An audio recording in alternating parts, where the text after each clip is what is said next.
Okay. This is a beer from Floyd's Lunar Throne. And it is dude, that can looks cool as shit. Yeah, hazy IPA. The marketing got me on this one. Yeah, for some reason that gives me like the vibe of like the arcade game, the arcade area in Toy Story. I don't know why it gives me that vibe, but it gives me that vibe. Fair enough. Let me crack this. Good crack. Nicely done. I'm closing the old window so the planes don't get picked up here. How's it taste though? That's actually really good. That beer has been in my fridge for probably 2 months because I've been scared to drink it because I've not been into like hazy IPAs lately. That's pretty darn good. Not too hazy, as the kids would say. Yeah. Welcome to Let Me Pod to You. I'm Jacob. You can block me on Twitter at We Hate Jacob. I'm here with my co-host, Big D. You can find him on Twitter at Demetri Talks. Big D, how'd you feel about the wrestling this week? Middle of the road. Some good things on SmackDown, but I have you look like you're having audio troubles there, bud. Just adjusting the AirPods. No, just adjusting the old AirPods. Yeah, good things on SmackDown. I completely missed Raw because I just really wasn't very excited about it. I've seen a little things on the internet of what's happened, but yeah, I still need to catch up on Dynamite. I'm actually more excited to watch Dynamite than I am Raw, so that's weird for me personally. This week's Dynamite was good, minus the Gaijin like a dragon in the street fight or whatever the fuck it was. The only thing of note that happened in that was Kota Ibushi rode a bicycle, and the Big Show got picked up by Hobbs and thrown onto a car. I saw that. I was going to ask, isn't Big Show supposed to have a match at some point or something? That's what the match was. Oh, thank God. He can't move. That should be a stock rising in itself that he didn't have a match. I'm so happy because, bruh. All the stuff he does, like, he just can't move himself anymore, like, understandably, but, like, rough stuff. Format here is top of the mid, headline, stock rising, stock falling. This can be specific wrestler storylines, etc. to kick off a conversation. But first, Demetri, the top of the mid.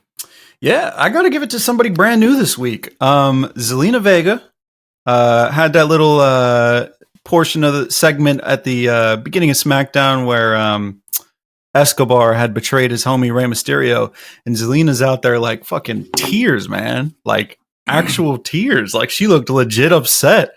How could you do this? He's your idol. How could you do this? And he's like, he deserved it. First of all, Ray don't deserve shit. Everybody does this to Ray. I don't understand why everybody does this to Ray. Why does everybody do this? I mean, he has to be like, betrayed again? Who could have seen this coming?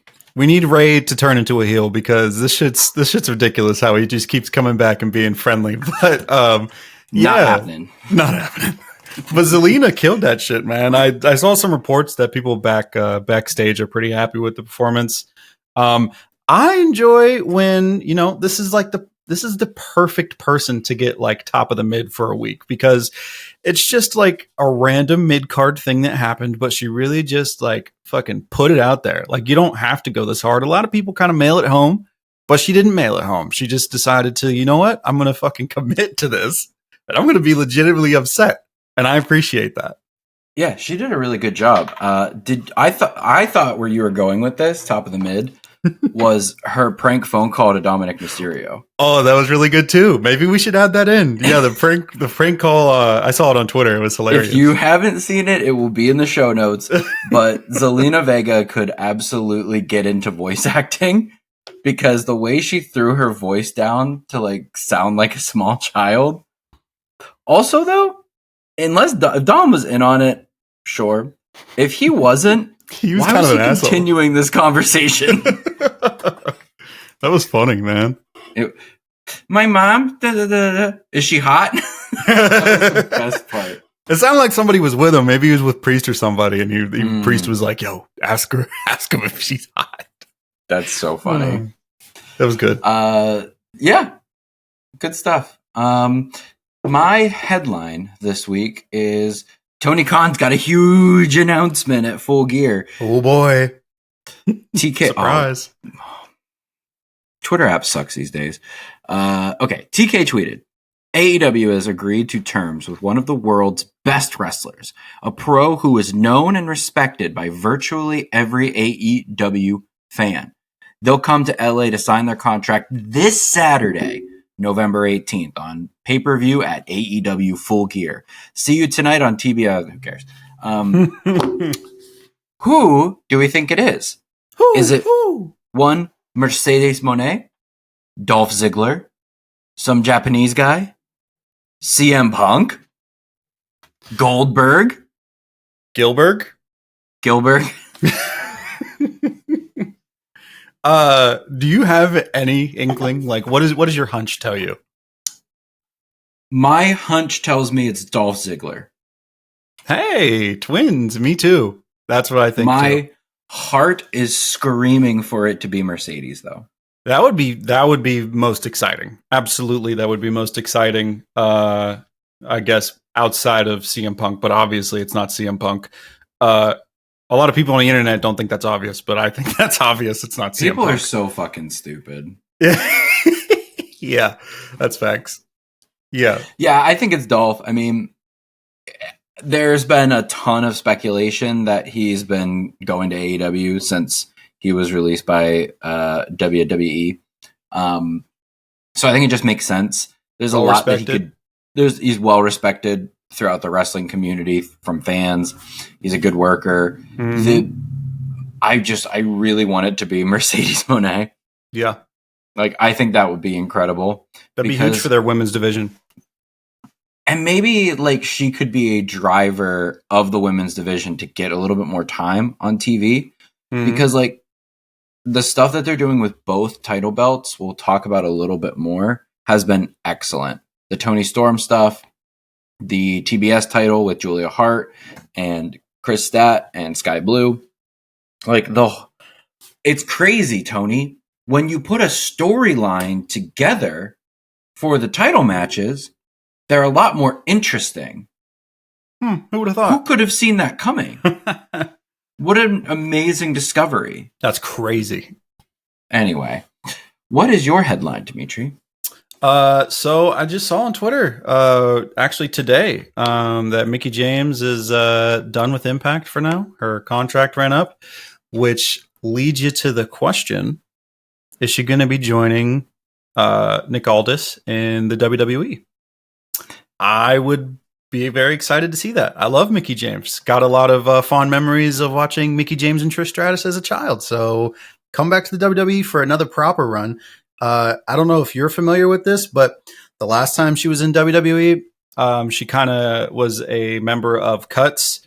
And then last time she was in WWE, she got cut, which, you know, is okay. But like, she's a legend, so you would expect them to treat her right. But on her way out, like, first of all, she didn't really have much of like storyline going or anything really. And then on her way out, they literally sent her like a garbage bag of her belongings to her door. She just got a garbage bag full of shit at her door. And she was like, that's beyond disrespectful. So she like tweeted about it and all that. And then the dude who was responsible for that, who is also, fun fact, prominently on Total Divas. You see this guy a lot on Total Divas before this happened. But the dude who was responsible for the whole trash bag incident got fired immediately after, because the WWE was like, nah, that's not cool. We can't do that. So no, that's super not cool. That is mad disrespectful. Mad disrespectful. So I hope the bridge isn't burned, because the WWE seemed to be not very happy with the way, I forget his name, but whoever the fella is that did that, because that's not very professional and courteous, especially to somebody who's a legend, but like to anybody really. So yeah, hopefully we see her back in the WWE. I'd love to see it. I would also like to see her in AEW, honestly. Just pop up somewhere where I actually watch, because I'm going to be real, I don't watch Impact. Yeah, it sucks because things I've read online, like, they're doing a lot of really cool stuff at Impact lately. Mm-hmm. So I want to watch it, but I'm already like skipping Raws. So I don't have like the bandwidth already to. There's just so we say it a lot. There's just so much wrestling on. So it's hard. You got to pick and choose at this point what you want, because the only way you're possibly going to watch every single wrestling show every week, top to bottom, As if you're paid to. Yes, if you're paid to, it's your job, or you literally got nothing going on else in your life, because this is too much. Hey, anybody who's looking to pay us to watch wrestling, like, I will absolutely be paid to watch wrestling. By all means. Sure. Like, at We Hate Jacob, hate with an 8 on Twitter, like, slide in the DMs. They're open. Like, I'll take whatever call if you want to pay me to watch some Impact. But as of now, I don't have the time. Yeah. Last time I was just thinking about it. Last time I was actually like interested in watching Impact is when Matt was there doing his broken gimmick, which feels like forever ago now. I don't know how long ago that was, but that was a long ass time ago. Fair enough. Let's move on to the Bloodline Cinematic Universe. And let's move away from the Bloodline Cinematic Universe. There was nothing. Wait. There was that really funny Jimmy segment where he's like, yeet. Yeah, yeet. Tribal Chief, what's up? Mm-hmm. No yeet. Yeah, I love that, bro. That made me laugh. I'm not gonna lie, that cracked me up. And Roman's gone again. And to the point that they're now advertising Solo Sikoa returns next week. I don't care. Oh, big bad Solo Sikoa. Oh, storyline driver Solo Sikoa. Sure, Jan. So yeah, no bloodline. Yep, that's about it. Other than, I guess, maybe Jey Uso's in War Games. I don't know if we talked about it. Not this episode, but I think we may have last episode. All right, that's it. Maybe. All right, fellas. Everybody. It's time for everybody's favorite segment. Jacob monologues about AEW. Woo! Stock Rising, Full Gear. We're going to go through the card, top to bottom, talk about some bits and bobs. For the video people. I mean, for the audio people, I'm hitting the Tozawa dance right now. He's going to keep Tozawa dancing because he's got nothing to say. Hey, we're getting closer to Demetri being in on the AEW pay-per-view conversations, though. Yes, sir. All right, we're going to start from the bottom to the top. 0 Hour ROH Tag Team Championships, MJF and a mystery partner, or he's going to do it by himself versus the Guns. Storyline here has basically been MJF has no friends since Adam Cole is hurt. And he's defended the Ring of Honor tag team titles once or twice and done it by himself and won. They've been building the Guns to make them look really good and strong lately on television. So I don't think they can have him retain the belts against the Guns by himself. I don't think that's an option at this point in time. One of the storyline suggestions is that he can enlist the help of Samoa Joe, but if he enlists the help of Samoa Joe, he has to give him a title shot. He doesn't want to give him a title shot because Samoa Joe almost broke his neck last time they wrestled at Grand Slam for the title. Hold on. As a brief, loose AEW watcher, just question. Do we think the fella from the Acclaimed is an option? The one that he always shoots down, that always wants to team with him? I don't think so, because I believe they are kayfabe hurt after their ferocious attack that happened on last week's Dynamite. So I don't think they are around. They are not on the card. Fuck. Damn. So I don't think that's what's going to happen. Sad. So I think it's either going to be Max by himself or with Samoa Joe. And that'll lead to a Max and Samoa Joe issue at World's End at the end of the year. But I don't know for sure. Regardless, I think this will end up Max defending by himself and losing the tag team belts. So he kind of opens the show with his tail between his legs, and he needs to get his belt back from Jay White at the end of the night. Kenny Omega and Chris Jericho, the Golden Jets versus the Young Buckaroos. This is a very stupid match the way they made it. This was basically like, how can we force Chris Jericho and Kenny Omega and the Young Bucks onto this pay-per-view card and make it make sense, but like not very much sense. So the stipulation for this is the Young Bucks currently hold a title shot for the tag team championships. If Kenny and Chris win, they get that title shot.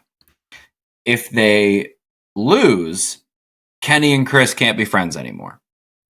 And Kenny has to be friends with the Young Bucks again. Really high stakes. Super high. Wow. I think Kenny and Chris are going to lose. The Young Bucks are going to cheat, and Kenny's going to no longer be allowed to be friends with Jericho. And for the audio people, my cat is on the back of my chair and just popped his head up. So watch the video on YouTube. You'll see my cat. Yeah, so I think the Bucks are going to win. They're going to cheat, and Kenny's going to be mad that they cheated. Like, that's not how we do things in the Elite. And they're like, we can do things however we want, Kenny. So that's what's going to happen. Any thoughts? No thoughts, just vibes. Cool. Sting. Actually, sorry. Let me do that again. Darby Allin, Adam Copeland, and Sting. Yes. Versus Christian Cage, Luchasaurus, and Nick Wayne for just to have a match for some vibes. Because Christian Cage said he's going to end Sting's career.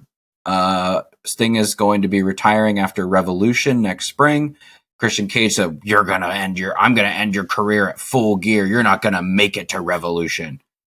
So, Sting and Darby enlisted the help of Adam Copeland, the man formerly known as Edge, and they're having a match. Sure.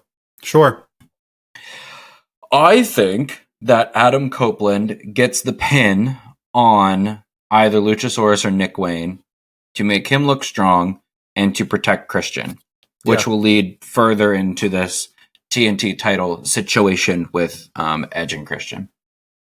I would say that is a very good guesstimation, and I would say the same thing because I don't think they want Edge and Christian pinning each other just yet. Absolutely not. The other thing that I could see is Christian pins Darby again because he's been beating Darby for a while now. So that could be the other situation. We have a Texas death match. Hangman Adam Page versus Swerve Strickland. This all started when Swerve broke into Hangman's house. This is actually the Dynamite that I was at in Philly.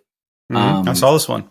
Swerve broke into Hangman's house, threw a t-shirt on his baby boy, and Prince Nana was there too. So this is going to be a bonus stock rising as well. And the stock rising is crowds chanting, steal his weed. Because Hangman cooked Swerve last night on the mic. They had a stipulation for this promo segment that any physicality between Hangman and Swerve would lead to their match being canceled and both men being suspended for the rest of the year.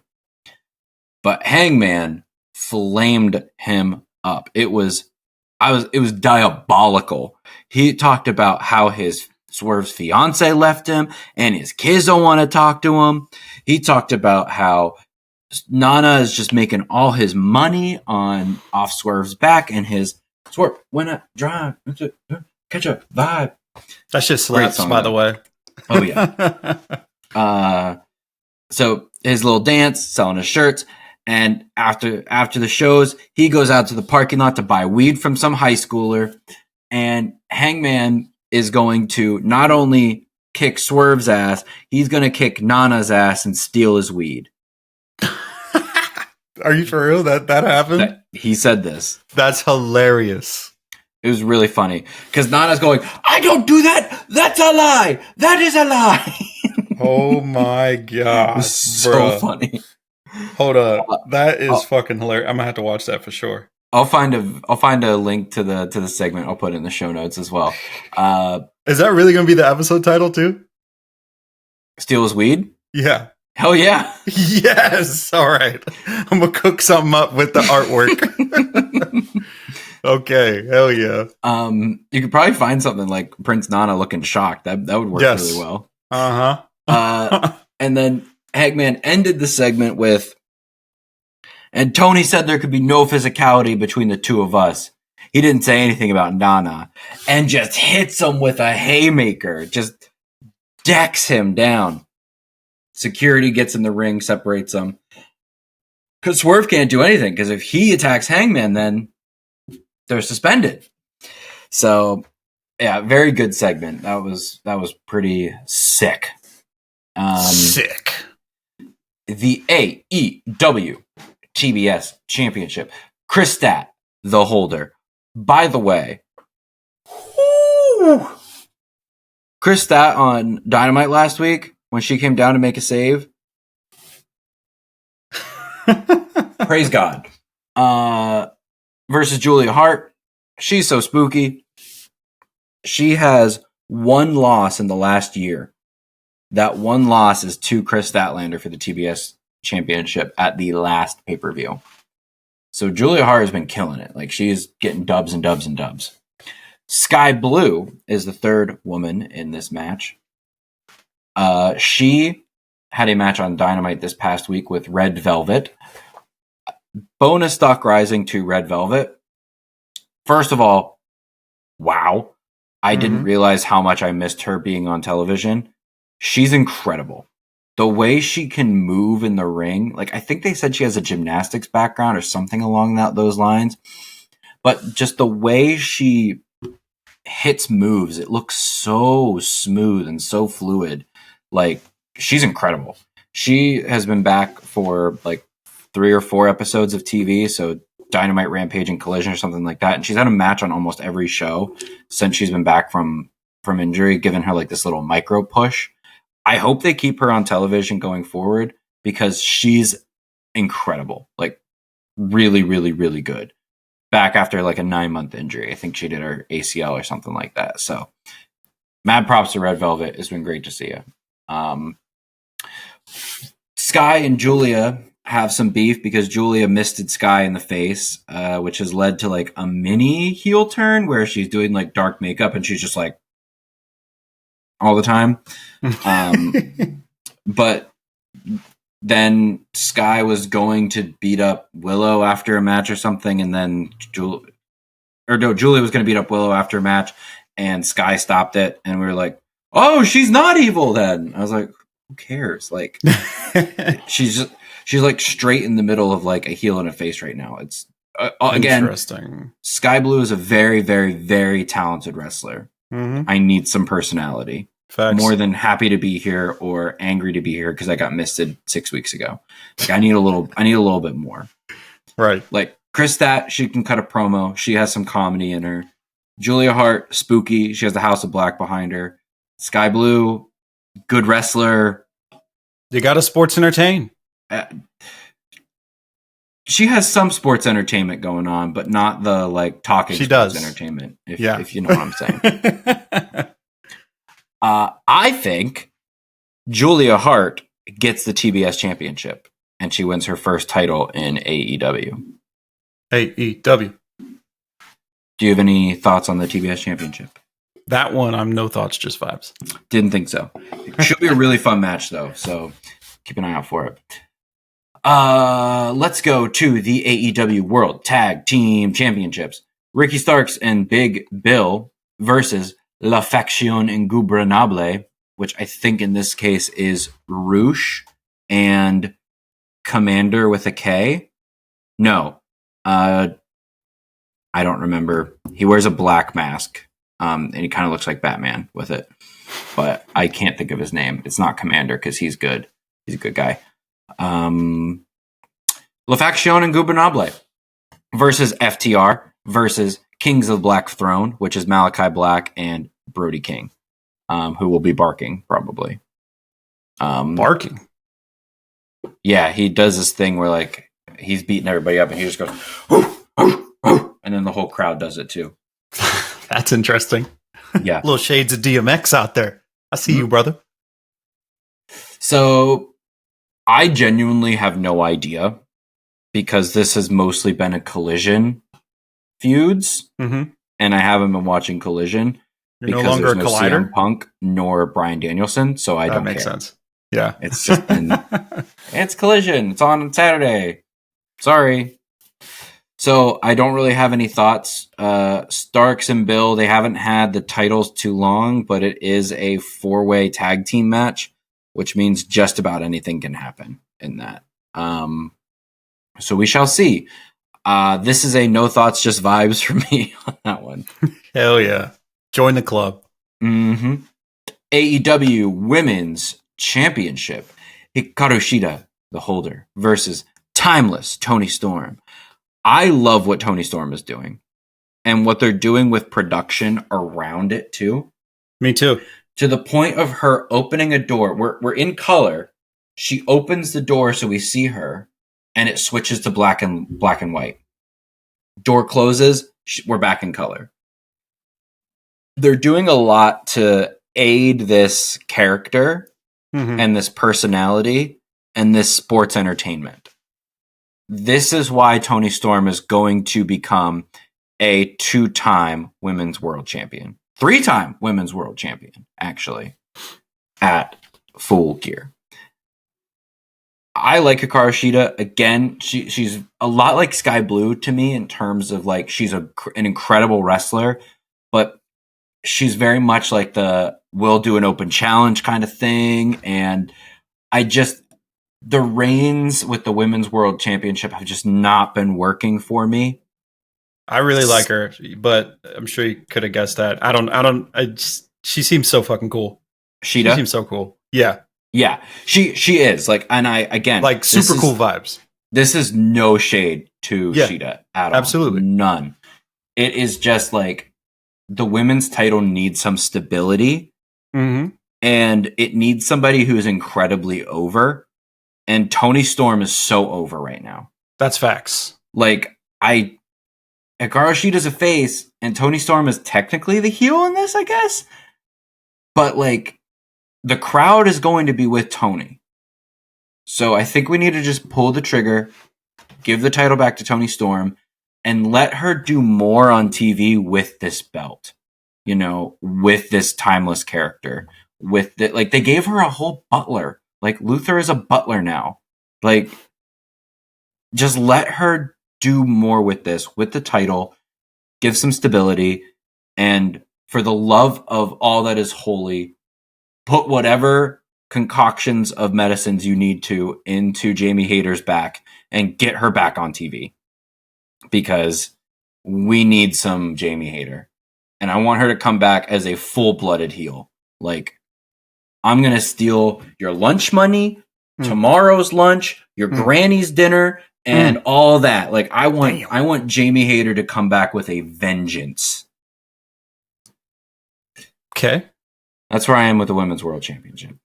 That's actually an exciting match for me. It's going to be really good. Like they're going to do some really incredible stuff in that match. Yeah, that's something that would make me want to tune in. Absolutely. And what you said about Toni Storm and the title.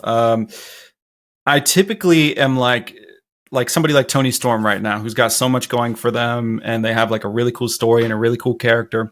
I'm typically like, they don't even need a title to succeed. And I still think this is true here, but the difference is I think the title needs her. So yeah, I think you're totally right. I think giving her the title would be a great thing.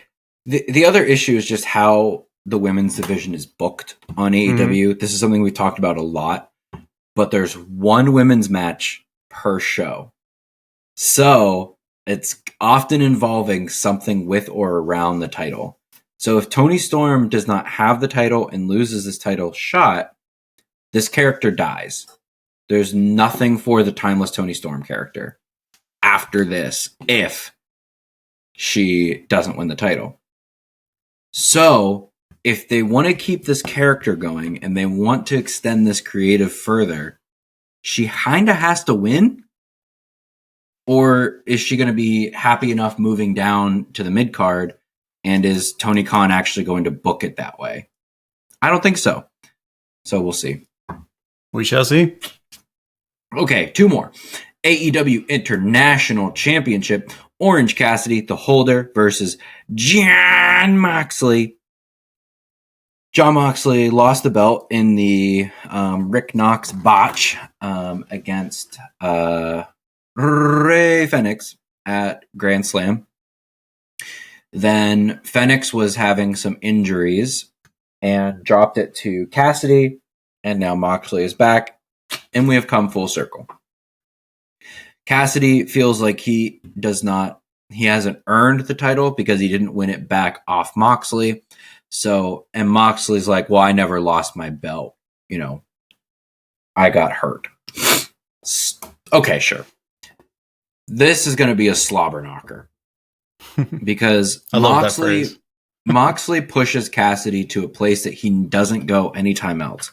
He pushes him into a place of violence and blood and guts and just being a big bad man from Ohio. And Orange Cassidy is not a big bad man from Ohio. Certainly not. So I think this is going to be another good match. I kind of think Mox is going to get this belt back because they must have had some plans for a Moxley title run that they didn't really get to do with him having the concussion. Right. So I think it's going to go back to Moxley, but we'll see. I would agree with that. That would make some sense. Probably had some plans, and plans get changed, and then probably want to roll back to those plans. And one other thing with that too, Moxley ate Orange Cassidy's finisher last night on Dynamite, like Orange Punch, and he just went, "Oh hell yeah!" So, and Cassidy was like, "What the fuck?" So yeah, it's they're I think they're playing up that like Moxley has Cassidy's number kind of. Yeah, situation. And you know what Moxley's gonna do? You know what he's gonna eat? Blood? Nah, he's gonna eat a W. Ah. Okay. Shout out to my boy Jameis. And finally, the AEW World Championship, Maxwell Jacob Friedman, MJF against Jay White. Jay White still has MJF's belt. Max is going to be 1 day short of being AEW World Champion for a full year. If he wins at the pay-per-view, he will be the first man to hold the World Championship for over a year. He deserves it. Yeah, he does. At the same time, I think Jay White's winning. Wow. I think Max is losing everything this pay-per-view. He's already lost his best friend to a bum ankle. He's going to lose his ROH Tag Team Championships on the 0 Hour, and he's going to lose his belt in the main event. Jay White is going to be the new AEW World Champion. So, question. So MJF, when he debuted, and when I watched back when it first started, he was obviously mean heel. It seems as of right now he's kind of like a face. Yeah. Adam Cole basically face turned him. Okay.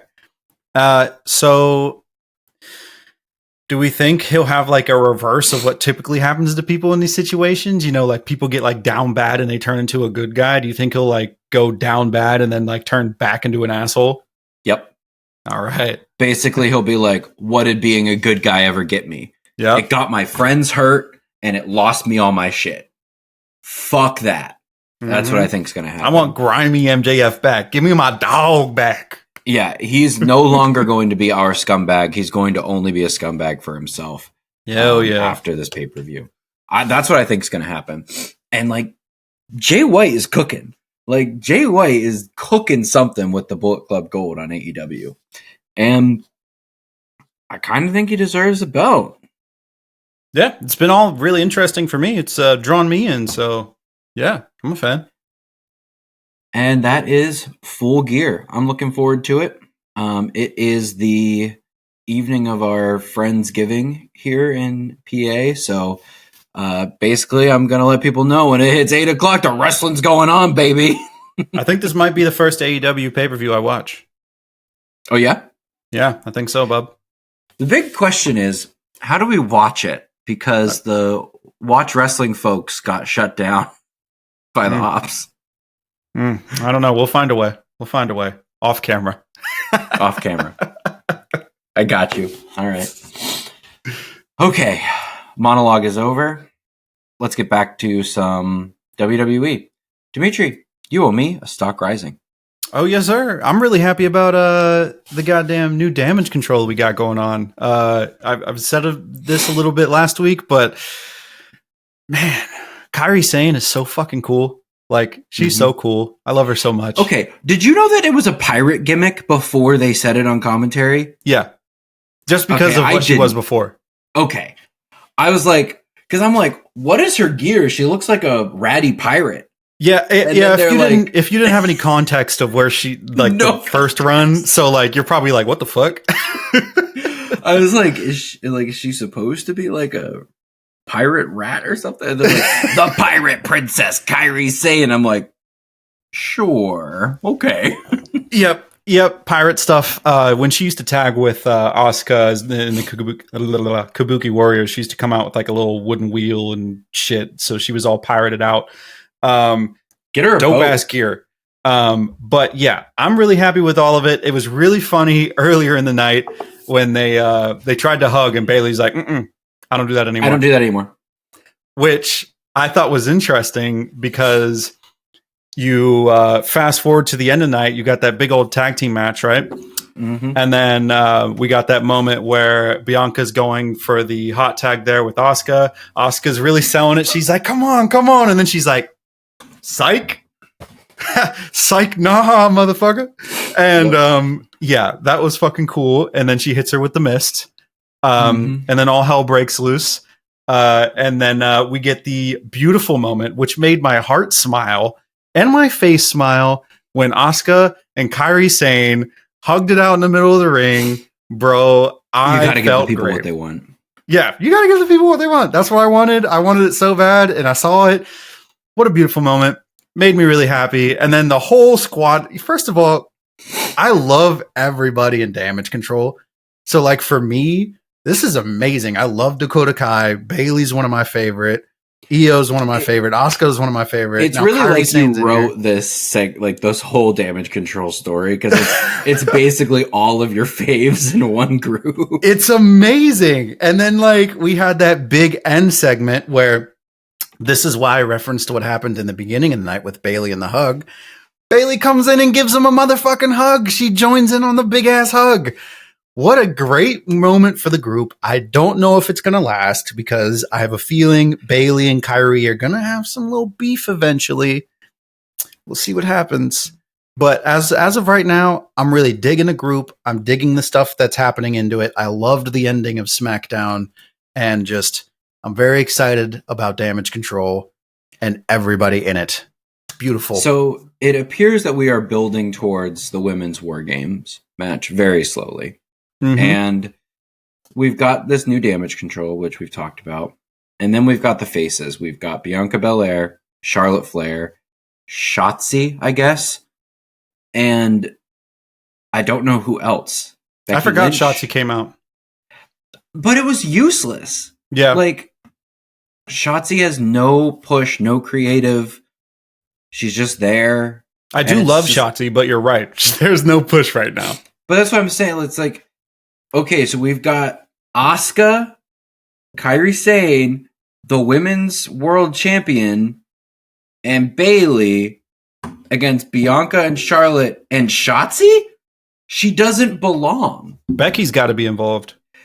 That's the only way to kind of add some balance because it's like there's nothing with Shotzi and I don't know.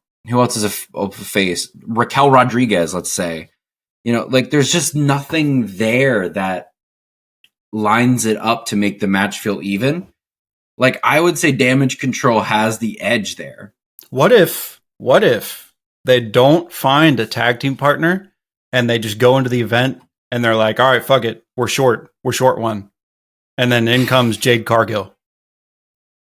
Oh. I'm just saying, I'm saying this because last week I held on a couple things that were inside of my brain, and now I'm upset because I saw a couple of them happen. So I'm just throwing out these ideas. You never know. Okay. So, Demetri, are you doing that because you're just trying to book, the blacks versus the Asians with Bianca and Jade together? We calling Charlotte black now? She's got some credit in the bank. Some credit? Where? No, but yeah, it's it is interesting to see who's going to be up on that other side because as of right now, if it's not Jade Cargill and it's not Becky Lynch, it's hard to find anybody else who has the same stature as everybody else on the other side. I know Kairi Sane's new and she technically has like nothing since she's just turned back. But for me, but they've made her big. Like they've made it a big deal that she's here. So you have that. It's like, okay, Kairi Sane and Shotzi. Kairi Sane, you know, like and that's not shade to Shotzi. That's just how she's been booked. Yeah. So I don't really see where they go. That would be sick though if they went into the match, you know, 3-on-4, and then like the buzzer hits for, you know, the face team, and they don't have anybody else to come out, but then a storm is coming and Jade's music hits. That would be Jade, Bianca, and Charlotte. Like what? Like a big group. Like literally so big. Like that could work if they're going to make Shotzi be in this, because like again, I'm not trying to shade Shotzi, and I feel like it's probably going to come off that way, but she's just so mid-card to me, and this is not the mid-card match. She is very mid-card right now, and yeah, you're right. Nothing going story-wise, so it's like she just pops up every now and then. That's basically what she's into right now. Much to ponder. We'll see what happens on SmackDown tomorrow night. Probably tonight by the time you're listening to this. And actually tomorrow will be interesting because we've got a SmackDown versus a Friday Collision going head to head. So I'm sure that the WWE is going to do something to make sure people watch SmackDown and not Collision. Yeah, which won't probably. They won't have to do very much. They always do. Collision. Yeah. All right, another stock rising, Demetri. Yeah, so I'm really excited about Backlash France. Not just because like it's in France. I'm not like super excited about France. No offense to France. No. So offense. Demetri, tell me more about your hatred for the French. But I'm is just the excited. baguette your least favorite bread? You don't like a croissant? Oh my! I really like what are those things? I really like crepes, y'all. Okay, let's keep it real. I love crepes. All right. So don't be canceling me. I love crepes. Hey, I love France. I've got some French friends. They make me crepes. I was about to say that's the equivalent to I have a black cousin. I can't be racist. But yeah, I'm really excited about it because these international shows have been like hit, and I feel like every time we get an international show, besides Crown Jewel, it was kind of meh, but the ones over there have kind of been meh sometimes. Have been just really like live with the crowd, like they're fucking booming, it's loud, and you know it's probably because you know they don't get these big events that often. So when they do get it, it's really special, and they really relish the moment and don't take it for granted like a lot of U.S. crowds, I think, do. Go ahead. Didn't they announce something for Berlin as well? Potentially. Yes. Berlin is getting a premium live event on Saturday, August 31, 2024. But they didn't say what that is, but that sounds like... that's like right around SummerSlam, isn't it? I couldn't tell you. No, SummerSlam's usually late July, early August. So this would be Payback, essentially, that they're going to put in Berlin. Because I think Cleveland is getting SummerSlam. That's so random. Yeah, I think it's Cleveland.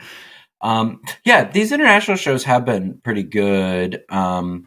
It always throws me off, though, because WWE usually does their premium live events on Saturdays now, right? Don't they? Yes. And so those are like a Saturday afternoon. Yeah, that does throw me off too. Always yeah, it's way weird. different. It's like it ends at like 8. It's like 3 to 8, and then I'm like, well, now what do I do? I don't want to watch Collision. That's the one thing that gets. At first, I thought I would like having them at a different time and like getting up to watch it, and it's kind of a cool change of pace. But personally, I like it at night, so I can eat food, pig out, have a beer if I want, and watch it, enjoy it, and go to bed. goddamn, look at us people in the US having these problems. What's going on? Yeah, Crown Jewel really fucked up my shit too, because that started at 1 and the Arsenal played at 1:30 that day. So we had Crown Jewel on the TV and then Arsenal Newcastle on the iPad. It was like a big day for Saudi Arabia. But yeah, that was, so I like kind of half watched each and like didn't get a lot out of both of them. But yeah, anyway, yeah, let's see how France does. I'm sure it'll be good. Crowd will probably be pretty good. It will be funny, you know, like when they had was it Backlash in Puerto Rico? And we had the uno, dos, tres on the counts from the crowd. Yeah, that was fun. Like, so in France, we're going to have un, deux, trois. Like, hell yeah. See how that goes. Right. See how that goes. Stock. I don't know. Spanish just hits pretty good for counting. It does. I don't know. French is just, you know, un, deux, trois. Quick. Say you like crepes. I don't know how to say that in French. No, not in French, you dingus. Just say you like crepes, because the people gonna cancel you, dog. I like crepes. Baguette could take or leave. Good. All right. Okay. You didn't have to add that there, but it's fine. It's too crunchy. Stock falling. Stock falling. Oh, Raw. I just wanted to. I didn't even watch Raw this week. Because I'm sure there's a lot going on, but like there's also a lot going on in my life. And Raw being 3 hours and sometimes mid for the majority of it keeps me from being as excited to watch it as I should be. Is there a lot going on Raw? Because I think it's just like Cody Rhodes and friends finding different feuds with Judgment Day. That's pretty accurate. Yeah, it's the only thing I can think of. I started watching Raw, and it started with like the War Games teams being in the ring, and then Seth Rollins being dressed for a match, and Sammy being dressed for a match. I was like, okay, so they're wrestling. And then the Judgment Day boys came out, and JD McDonough was out there in his underpants, and then Dominic Mysterio was dressed for a match, and I was like, okay. And then Seth ended the segment being like, you know, wait, I'm tired of all this talk. We just need to have a fight. And I'm dressed for a match. Sammy's dressed for a match. You two bozos are dressed for a match. So let's get Adam Pearce out here to make it official, and let's have a match. And then I went to commercial, and I came back, and they were wrestling. And I was like, no, I'm good. So, no, I'm good. I think we missed a cool little Shinsuke promo that I'll have to catch at some point. I don't care. Like, I just don't care.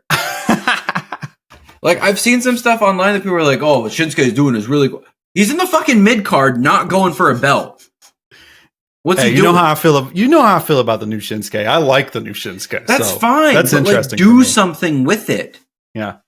Like, you know who needs a for real challenger? The Intercontinental Champion, Gunther. He needs somebody to actually push him. Maybe eventually we'll get there. You know, give him some time, brother. Who fucking knows, man? Like. I will say, even Gunther's getting bored with his own title reign. I saw that. He said that he's outgrown it a little bit. Yeah, because there's no create. He just squashes everybody he fights. Yeah, well, Chad Gable was the most real title challenger he had this year. That's facts. I legit thought Chad Gable had a chance, and I thought Chad Gable was going to get it, and I still think Chad Gable's going to get it at some point. When that payoff occurs, I'm not sure. But I do think he's going to eventually get that belt. It'll be very good when it does. Yes. My stock falling is another WWE show, SmackDown. SmackDown without the Tribal Chief is like, you know, just doesn't hit the same. We got the new Damage Control. What are you talking about? That's fine. It's more of just like the title picture on the show is just, there were no titles on SmackDown. There was nothing with a title on SmackDown this past week. I feel that, yeah, they need, if they don't have Roman there with the big title, they need the next best thing to be on there. And as I do enjoy Logan having the belt for the publicity and the eventual payoff match that whoever beats him is going to have, potentially LA Knight. We need something. Yeah, we need something on TV to occupy that title scene. And there were good moments on SmackDown. You know, like I thought Kevin Owens being on commentary was really fun. He's funny. He's hilarious. we had them kayfabe kill Rey Mysterio with the stairs so that he could have surgery on his meniscus. We had the Damage Control forming at the end, and we had, like, I thought LA Knight's talking segment with Grayson Waller was good, and I thought they had a good match. But again, it's just like there's nothing of note except for the Damage Control. Like, Damage Control at the very end is the only thing with stakes that was on that show. Everything else, just a wrestling show. It's a house show with Damage Control getting together at the end. That's what SmackDown was. Some good points there. Yeah. Tribal Chief. Because I'm over here like, yeah, Damage Control was really fucking good, man. But outside of that, because that's what they left us with. That's what they left us with. They left us with that big moment. But the rest of the show is like, what does this matter? Creatively, what does this matter? It didn't. Fair enough. All right, Demetri. Last Talk Falling. Dude, we were fucking wrong, man. What? Yeah, we were kind of wrong. We were kind of wrong as fuck. This is the one that I said earlier in this show that I had kept some things in my brain that I wish I would have just said last episode. Okay. One of those things was when you were talking about how much it didn't make sense for Escobar to just lay the brass knuckles there and to get out of there. In my head, I was like, maybe he did it on purpose. But then I was like, nah, don't say that. That's fucking stupid. And then out comes Carlito this week on SmackDown. Carlito, on SmackDown. His music still sucks. Yeah, it does suck. I really miss his old shit. That shit slapped. But he comes down on SmackDown and he tells us essentially, who laid the brass knuckles there? Escobar. So they kind of hinted at it. Part of me wonders if it was intentional or if he accidentally did it and they were like, wow, that kind of looks stupid. Maybe we should write that in. I don't know. Either way. But it looks like to me that they planned it. And that makes us a little bit wrong with them overbooking it last week because I had agreed with you with that and it seemed really fucking stupid at the time. But if this is what it was leading to, it makes sense. I'm still with if Santos is turning heel and he doesn't like Ray anymore, why didn't he cheat to win the belt off Ray? Why didn't he get the belt? Because all he did was hurt his friend, his former friend, and now some other guy has the belt. That's just where I'm at. It's just like, what are we doing? There's also another hole here because if he truly did that to leave those brass knuckles there on purpose, why didn't he just let Bro do what he had to do without interfering at all? To make it, I did this to you, Ray. Like, no, you didn't. Yeah. So. Yeah, I don't know, man. I don't know. It's sort of a toss up. That's why I'm like, we were wrong, kind of, because it's still a little holy in terms of motivation. But it is what it is. Yeah, we'll see how this goes going forward. Rey Mysterio is allegedly out for about 8 weeks, apparently, while he gets his knee all healed up. So what a pro, by the way, because I couldn't tell. Yeah, I guess he's had this injury for a while, is like what the reporting was saying. Mm-hmm. That this has been like bothering him for more than a minute, and it just got to the point that he needed to do it. Bro is old, so that is major props to him for me not even noticing. Like, bro works like crazy. Like, he's not like, I don't know, 40s. Yeah, I mean, he's been around the block multiple times. Rey Mysterio is 48. Yep. Damn. Okay, anything else, Demetri? Nope. All right, let's get out of here. Thank you for listening. You can follow us on Twitter and TikTok at LetMePod2. You can follow Big D at Demetri Talks. You can find me, if you want, at We Hate Jacob. That's hate with an 8. Please give us a review on your chosen podcast platform. We're on every major network. And remember, if you want to send us beer, you want to pay us to watch wrestling, slide into the DMs. They're open. Have a great week, everybody.